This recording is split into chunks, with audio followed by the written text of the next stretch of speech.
I'm talking to Enrico Tomasso, and we're here in Fleetwood. What do you think of the Jazz Festival in Fleetwood so far? Well, I think it's quite special to have a little festival in a small town like this in England. You get it a lot more in Germany, in Belgium, in Holland.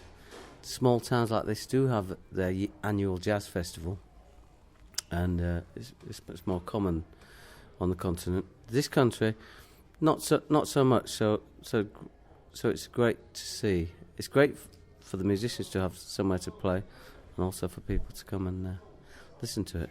Brilliant. And you've been to Fleetwood before, haven't you? What do you think to Fleetwood? I love Fleetwood, but that's because of my history.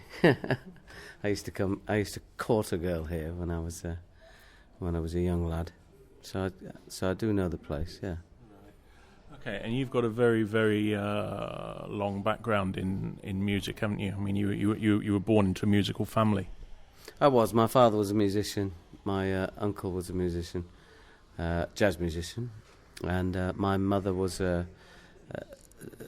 originally a dancer, and then she later in life she became a musician and a singer, and when she met my father.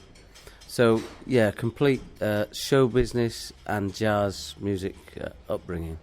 When I was in the cot, I was listening to Billie Holiday, Benny Goodman, Louis Armstrong, of course. In fact, it was the listening to a record of Louis Armstrong which inspired me to play the trumpet at the age of 5. Excellent. So was it your choice to play the trumpet? It was, totally. My father gave me basic tuition on piano when I was 4, and I was able to play Basin Street Blues, which was the connection with Louis Armstrong. So there was never any likelihood of you being anything other than a musician then? Not at all. Never, ever, since that day, never ever thought I'd do anything but play the trumpet. Okay. So you've had a very interesting career so far. You've played with all sorts of interesting people. What sort of people have you played with? Well, I've got to, now, without having any notes here, I've played with all sorts of people. But going right back to my childhood again, I played for a lot of the great musicians, because my father was such an encouragement. When any of the great musicians came to England, he'd take me along to see them, and he always got backstage, and he'd say to the musician, these fantastic names, "Do you have 5 minutes just to listen to my son?" and encourage him, because he's a budding jazz musician. And invariably they says, "Yeah, no problem." I remember being in the dressing room with Buddy Rich, who says, yeah, come on, sit down, play, boy. So I played, and then he says, "Stay there," and he asked his minder to go and get the trumpet section from the bar, his young trumpet section, and they all came in, because they had to do what he said, and lined up against the wall, firing daggers at me. and Buddy says, "Right, play it again. Right, you guys, listen to this guy and learn something." That was at the age of 7. So I remember it now, and now I can translate the look of these trumpet players, having to come away from the bar to hear a little kid play a jazz solo. And you met Louis Armstrong, of course, as well. Well, the same sort of thing. That was the greatest moment of my upbringing, was when Louis came to England in 1968. He actually came to Batley Variety Club, which was situated near my hometown of Leeds. And when he flew into Leeds and Bradford Airport, Yeadon Airport, I think they called it at the time, my father managed to get us onto the tarmac, and as Louis walked down the steps of the plane, I played Basin Street Blues for him, my father and I. And Louis came down, and Louis, such a magnanimous, he was such a fantastic character, a great genuine man, that he took time to stop and listen. And when I stopped playing, he actually took my hand and kissed my hand. That's the sort of guy Louis was. and all the media and the press people were taken unawares by this. So they started saying, "Oh, play some more. Let's get some more film. Louis says, "Don't listen to them. You listen to them, they'll have you playing all day. Save your chops. Come on, you stick with me." And that was the start of a 2-week, wonderful 2 weeks for me, where Louis took me under his wing. I saw him every night while he was working there. I was his special guest, and he gave me advice and just was general inspiration. And I saw him for the 2 weeks at Batley Variety Club there. So that was, and after that we corresponded with letters. I've still got some of these letters that he sent me. Again, I was only 7, but a fantastic start. I mean, what an inspiration to be a trumpet player, That explains why you play so beautifully. Okay, so now the boot's on the other foot. You're the experienced player. What sort of advice would you give to a young lad now who's taking up the trumpet or any instrument? Maybe finding it hard. Does he want to carry on with it? Does he want to go out and play football? What would you say?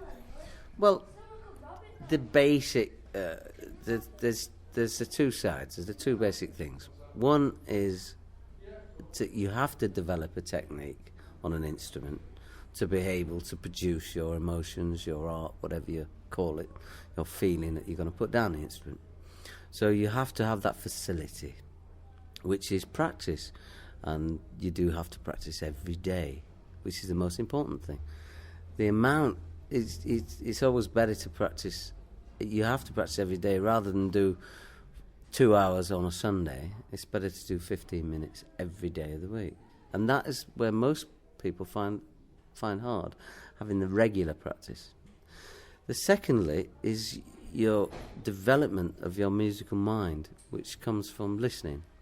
And a lot of people don't realise how important it is to listen and to develop your listening skills. Not just to have a record on while you're doing the washing up or the housework or whatever, maybe watching a bit of telly at the same time. You have to put time aside to listen intently and properly and develop your listening skills and listening to all the different lines of the instruments and taking 8-bar passages, listening over and over again, so you develop what's he doing over that chord, what's he doing over that, and so your ear gets developed at the same time. That was one of my biggest learning curve. Really was from about 11 when my father bought me a radio cassette recorder, which was quite new in them days, in one unit. So I used to record all the jazz programs on the radio at the time, and the biggest influence was Humphrey Littleson's Monday night program, because Humphrey used to play right across the board. He'd play a original Dixieland jazz band or a New Orleans type number, one track, and the next track it'd be Arnett Cobb or some of Arnett, John Coltrane, something modern, and then in between there was a Dixieland. It's just all the styles. He had a real open mind, and that was my biggest learning curve, actually, listening to what Humphrey used, his influences on his choice of music that he played on the radio. When we've been talking to people about jazz and playing instruments in general, for some bizarre reason, there seems to be a bit of a reluctance among a lot of younger people to get involved, with all the work that's involved in learning an instrument, and particularly in jazz. Jazz tends to have a bit of a reputation for being aimed at slightly older people. What do you think about that? Well, again, it's one of my regrets that during most of the concerts, most of the gigs that I do, there are older generation people there, and I'm not yet 50, and there's no one even my age there normally, let alone the younger generations, the people who should be. You really want to, if you're going to develop as a jazz musician, you really want to get there in your teens, and so there's this polarisation of age groups where you get older people saying, I hate the the young people's music of the day, all that rubbish that comes on Radio 1 and everything like that. Whereas, actually, I mean, you might think it's rubbish, but there is some very good music, contemporary music, you know. So you've got to be open-minded, I think. The same with the younger people. They shouldn't close their ears down to other forms of music. I mean, classical music has had a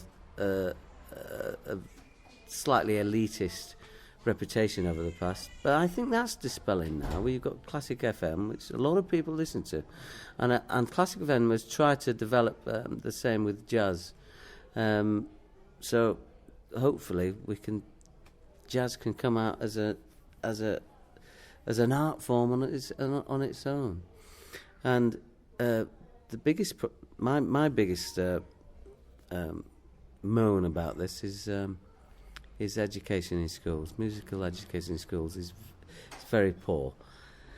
You have to find that certain schools have got great music things, but as a general rule, there's very poor musical education in school.